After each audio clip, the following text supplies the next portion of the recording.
Olá, queridos, a paz do Senhor Jesus. Eu sou o pastor Marcelino Silvério e você é bem-vindo à segunda aula do curso básico de teologia.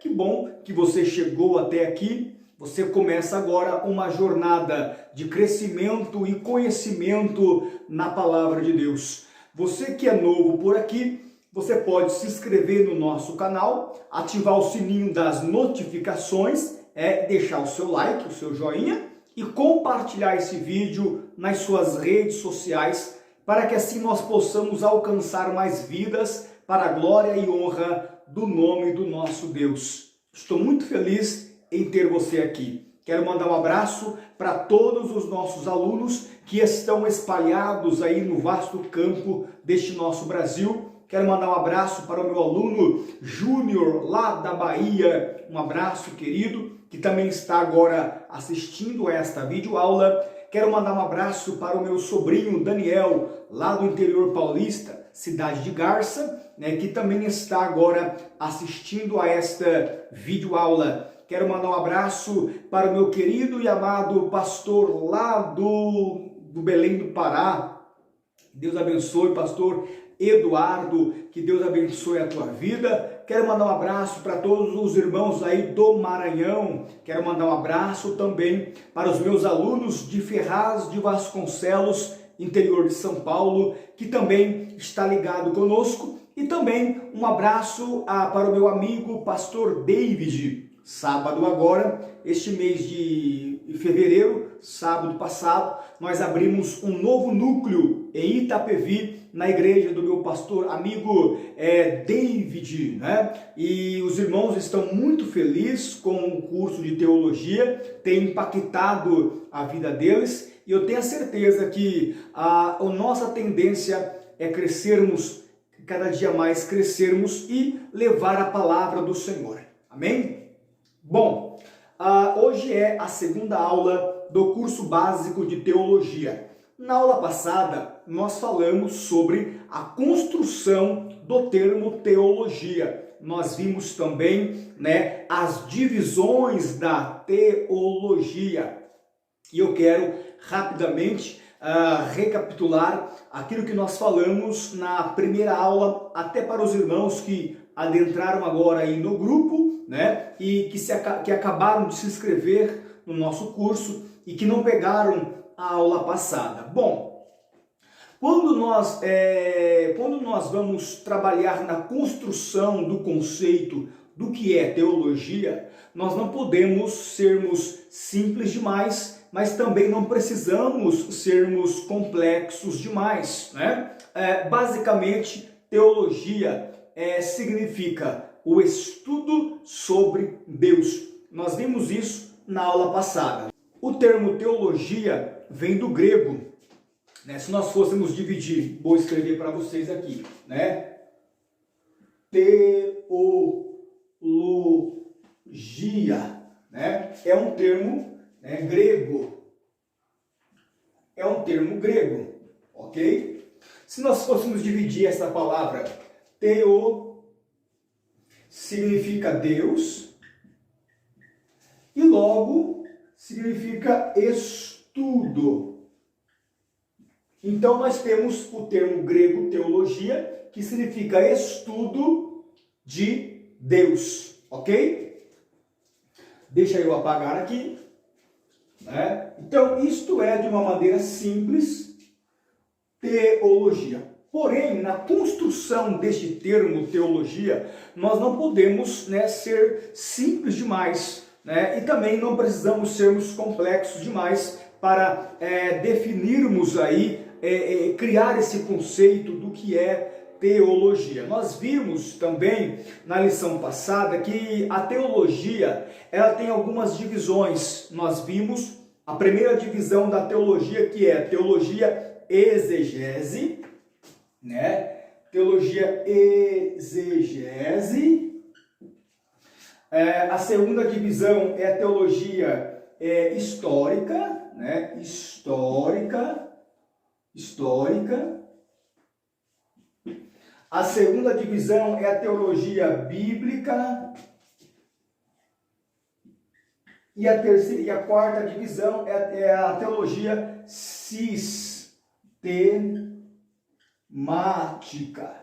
Ok? Nós temos a primeira, segunda, terceira e a quarta divisão. Teologia exegese, teologia histórica, teologia bíblica e teologia sistemática. Esta é as divisões da teologia. Vou repetir para vocês. Teologia exegese, que é você... O que é exegese? Exegese é você saber o sentido do texto no original, ou seja, é você extrair do texto aquilo que o texto ele quer dizer. É procurar examinar o texto no âmbito, geográfico, etimológico, cultural de cada passagem bíblica. E teologia histórica, teologia bíblica e teologia sistemática, que é a organização das ideias, dos pensamentos de Deus, de uma maneira que nós possamos entender. É a sistematização, organização da Bíblia por assuntos, ok? Exegese histórica, bíblica e sistemática, ok? Nós falamos sobre isso na aula passada, não quero me apegar aqui nesse ponto. Vamos avançando, ok? Segundo o dicionário Wycliffe, ele diz o seguinte, que é muito difícil encontrar uma abrangente definição para a teologia, ou às vezes tende a ser simples demais e muitas das vezes tende a dar ênfase a uma área da teologia propriamente desenvolvida. Ou seja, quando falamos da teologia sistemática, nós temos cristologia, pneumatologia, ramartiologia, nós temos soteriologia, nós temos eclesiologia, nós temos escatologia. Então nós temos uma gama de disciplina e muitas das vezes as pessoas pensam que teologia é a teologia sistemática, é só aquilo e não é só aquilo. O campo da teologia é muito maior do que apenas uma matéria, do que apenas uma área da teologia já desenvolvida, Nós vimos também na aula passada sobre Orígenes. Orígenes foi o primeiro pai da igreja, o primeiro pensador a utilizar o termo teologia, chamando-a de uma atividade sublime e majestosa. Quando você pesquisa os pais da igreja, os pensadores da igreja, você vai encontrar este nome, Orígenes. Ele foi o primeiro pai, o primeiro pensador a usar o termo teologia, chamando de uma atividade majestosa e sublime. Eusébio de Cesareia, que foi um outro pai da igreja, ele pega agora o conceito de Orígenes, de teologia e traz para a igreja. Foi a partir de Eusébio de Cesareia que a igreja ficou conhecendo a teologia, esta atividade majestosa e sublime. Na minha singela opinião, teologia é tudo aquilo que se refere a Deus, Teologia é tudo aquilo que se refere a Deus. Quando eu estudo assuntos relacionados a Deus, eu estou estudando a teologia. Amém, queridos? Bom, hoje nós iremos estudar a primeira matéria da teologia, que é teontologia, ok? Bom, nós iremos estudar hoje, nesta segunda aula, sobre teontologia. Deixa eu marcar aqui. Teontologia.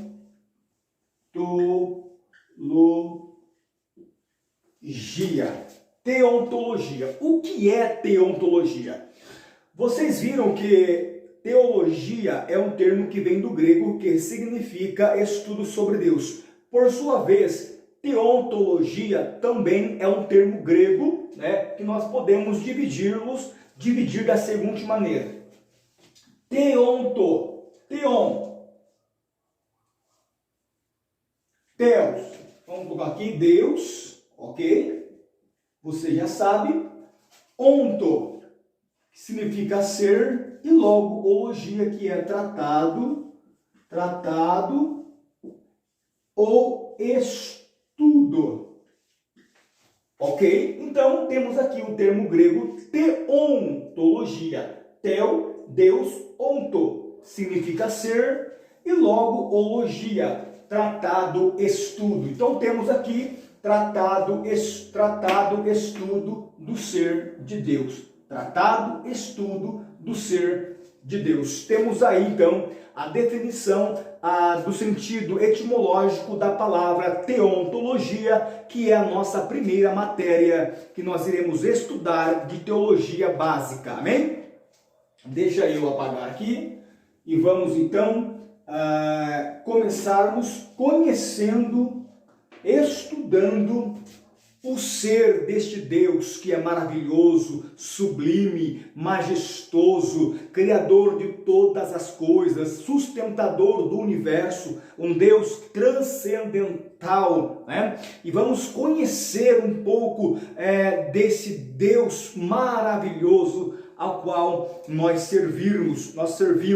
Então, para começarmos aqui, eu quero ler com você um texto que está em João, capítulo de número 4, versículo de número 24. Evangelho segundo escreveu João, capítulo 4, versículo de número 24. Que diz o seguinte: Deus é Espírito, e importa que os que o adorem em espírito e em verdade.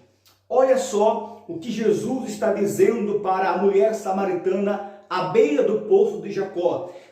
Jesus está dizendo para ela o seguinte: Deus, ele é Espírito. Observe que Deus é Espírito.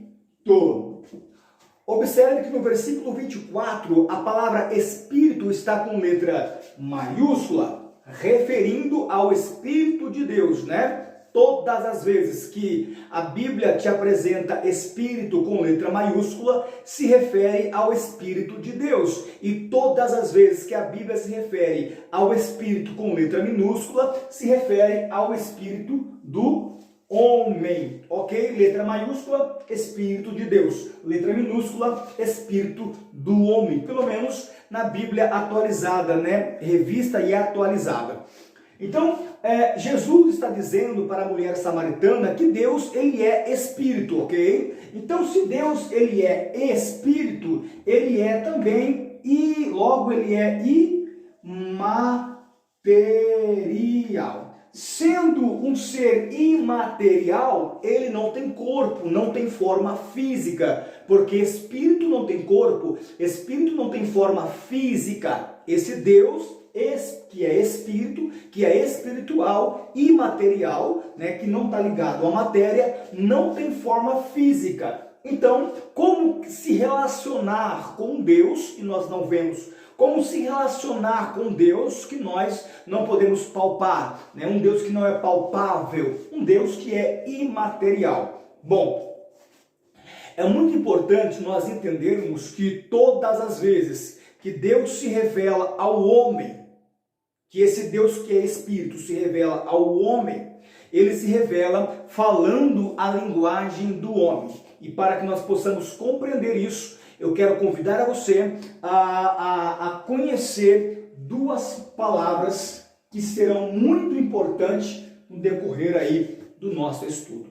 A primeira palavra que eu quero que você conheça é o antropopatismo. Antropopatismo. Olha aí, antropopatismo. O que significa esta palavra antropopatismo? Né? Vamos dividir essa palavra. Essa palavra é um termo grego, ok? Que nós podemos dividi-lo da seguinte maneira. Antropo significa homem, patismo significa sentimento, ok? Então nós temos antropopatismo. Antropo, homem. Patismo, sentimento. Sentimento do homem. Todas as vezes que Deus se revela ao homem, se revela ao ser humano, ele se revela usando o antropopatismo, usando o sentimento humano. E eu quero que você entenda isso a partir de agora, ok? Tem um texto na palavra de Deus, tem um texto bíblico que está em Números, 23, versículo 19. Números 23, versículo 19. Nesse texto, em Números 23, versículo 19, está escrito: Deus não é homem para que minta, e nem filho do homem para que se arrependa. Ok? Observe que nesse texto aqui, está dizendo que Deus, ele não se arrepende. Ok? Quando nós lemos em Gênesis 6, versículo 6, esse texto de Gênesis 6, versículo 6, vai dizer que Deus se arrependeu de ter criado o homem. Como compreender, como trabalhar com esses dois textos aparentemente contraditórios? Números 23, 19. Deus não se arrepende. Gênesis 6, versículo 6. Deus, ele se arrepende. Deus se arrependeu de ter criado o homem. Como trabalhar com esses dois textos? Bom, primeiro, nós temos que entender uma coisa. Deus sempre usou o antropopatismo para se relacionar com o homem, ok? Deus usou a linguagem do homem, o sentimento humano, para trazer uma mensagem, para expressar o que Deus estava sentindo, para que o homem pudesse entendê-lo. Então, Deus usou o antropopatismo. Quando você lê Números 23, 19, aonde que diz que Deus não se arrepende, de fato, Deus não se arrepende. Deus, ele é imutável. Quando ele fala, está falado. Quando ele libera uma palavra, ele não volta atrás com aquela palavra. Deus, ele não se arrepende, está correto. Mas em Gênesis 6,6 diz que ele se arrependeu. Primeiro, precisamos entender o significado da palavra arrepender. Arrepender ou arrependimento. A palavra arrependimento, no hebraico, e haja visto que a Bíblia foi escrita no hebraico e no grego. Antigo Testamento no hebraico e Novo Testamento em grego. No hebraico, a palavra arrepender, ela tem várias variantes e ela tem várias vertentes. Uma das vertentes da palavra arrepender, no hebraico significa mudança de ideia, né? Mudança de atitude, entristecer, lamento. Então, no contexto de Gênesis 6,6, Deus, ele não se arrependeu como o homem se arrepende, com esse sentimento que o homem tem, né, de se arrepender. Não, Deus, ele se entristeceu de ter feito o homem, ok? Então a palavra aqui em Gênesis 6,6 para arrependimento é: Deus se entristeceu, Deus te lamentou de ter feito o homem. Ou seja, por que ele usou a palavra lamentou? Por que ele usou a palavra entristeceu? Usando o sentimento do homem, para que o homem pudesse entender a posição de Deus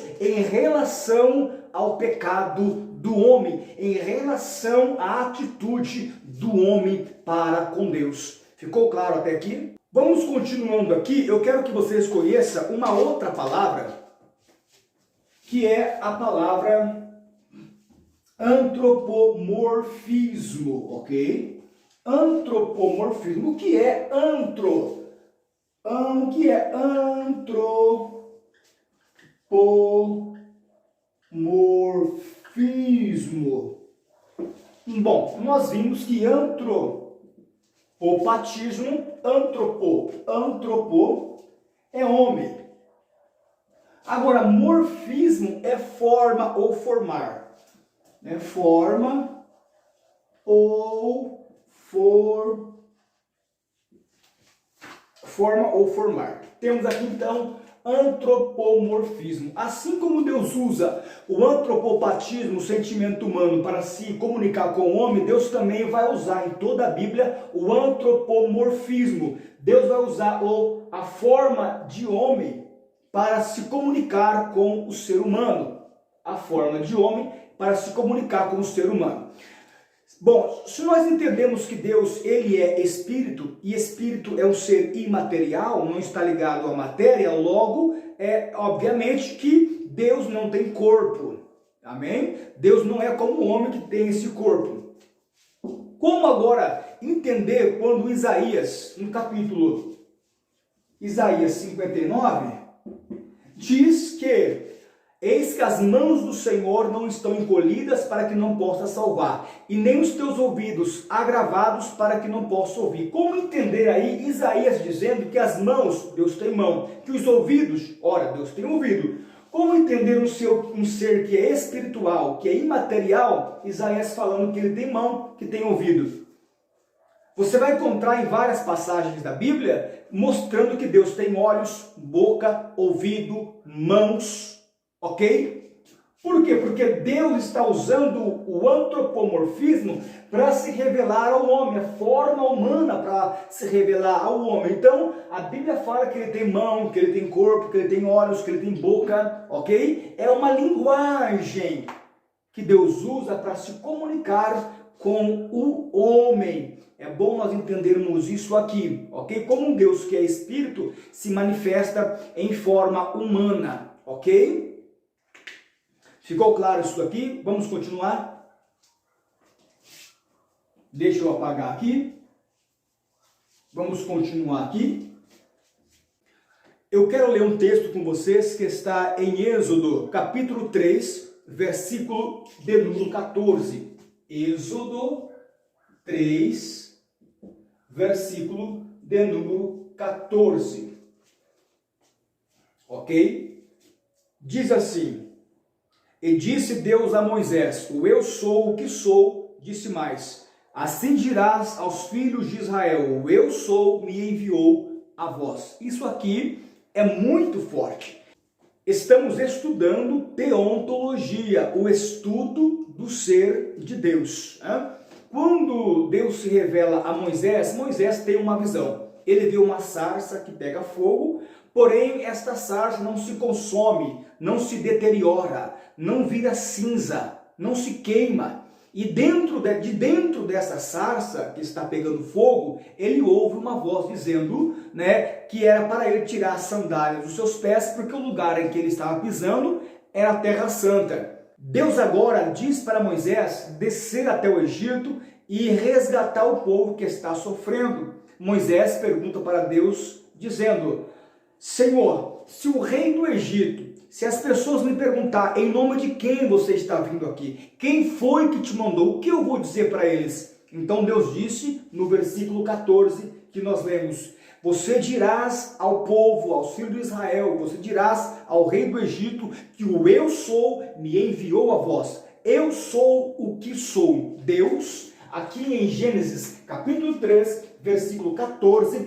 está revelando o seu nome para Moisés. Olha aqui o nome de Deus. Eu sou. O eu sou é o nome de Deus. Olha só que coisa extraordinária.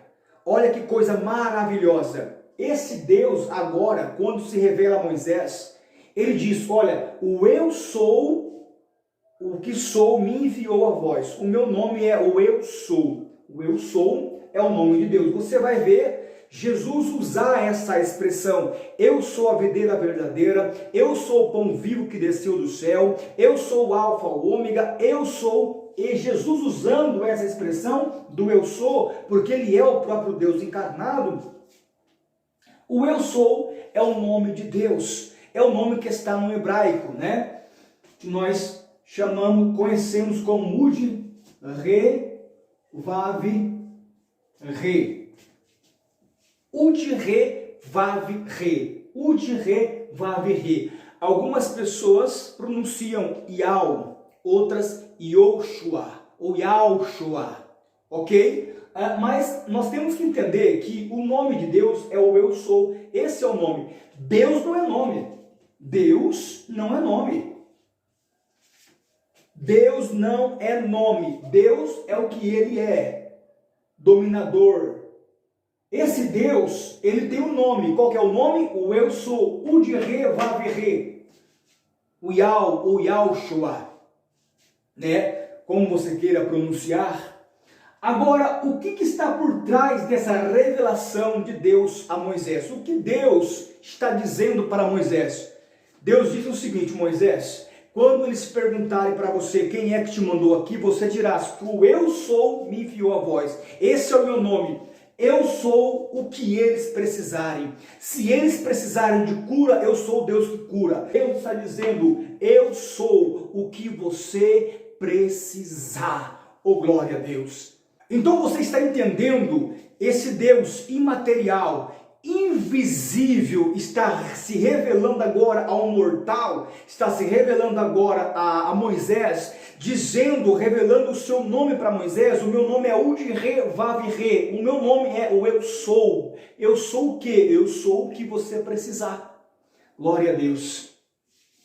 Então, na aula de hoje, eu quero que vocês entendam que esse Deus, que é espírito pessoal, perfeitamente bom, que em santo amor criou, governa e sustenta todas as coisas pela força do seu poder e pelo poder da sua palavra, quando ele se revela ao homem, ele usa o antropopatismo, ele usa o sentimento humano, ou seja, ele fala a linguagem do homem. Ele também usa o antropoformismo, né? O antropomorfismo, que é a forma de homem, ou seja, ele se manifesta dizendo: eu tenho mãos, eu tenho pés, eu tenho olhos, eu tenho ouvidos, né? Então ele se revela falando a linguagem do homem. Por exemplo, quando você vai conversar com uma criança e vai dizer para ela: isso aqui é uma caneta. Para você explicar para uma criança que isso aqui é uma caneta, você precisa falar a linguagem da criança, para que ela possa entender, ok? Se você falar a sua linguagem, ela não vai entender. Então nós temos que entrar no mundo da criança.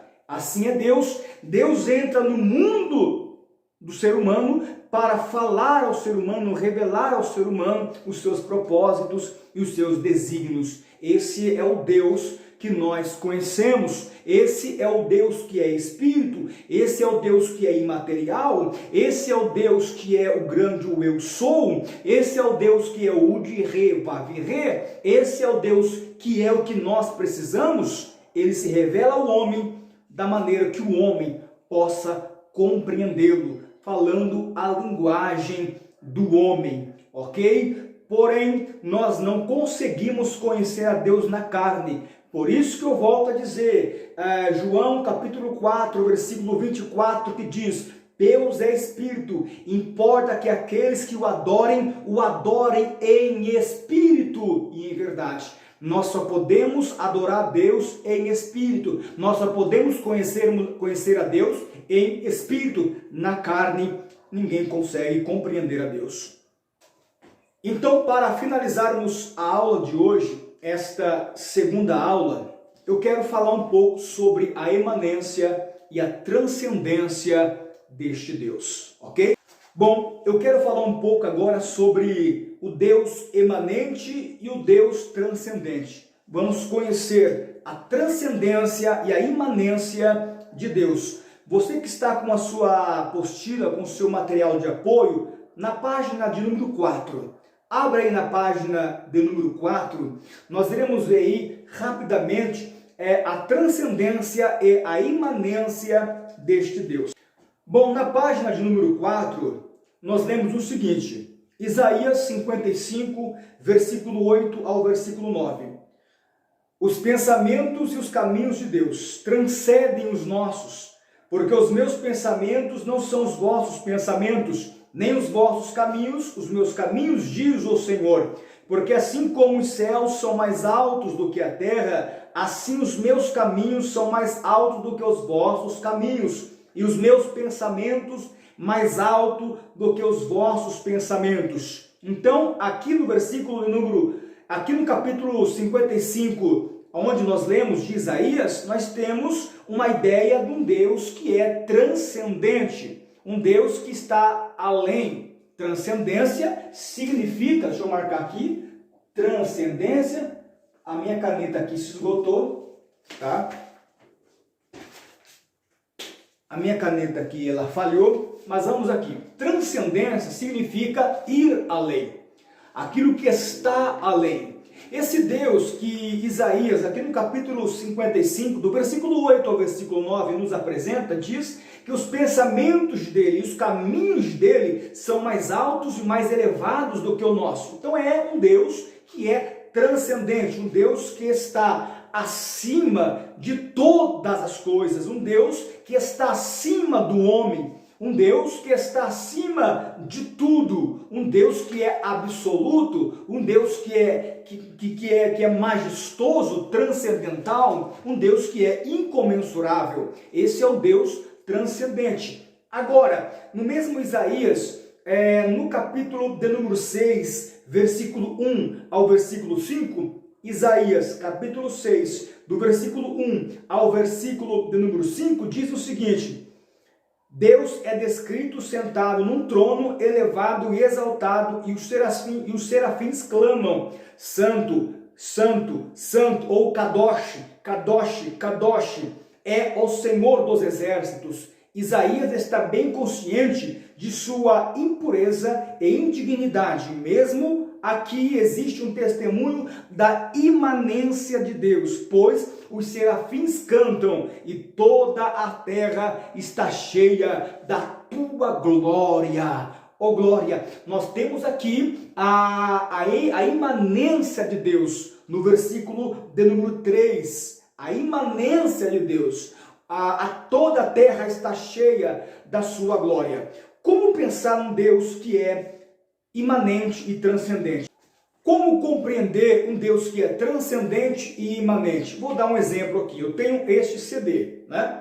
Aqui, por exemplo, é a terra. E aqui dentro estão os moradores, os seres humanos.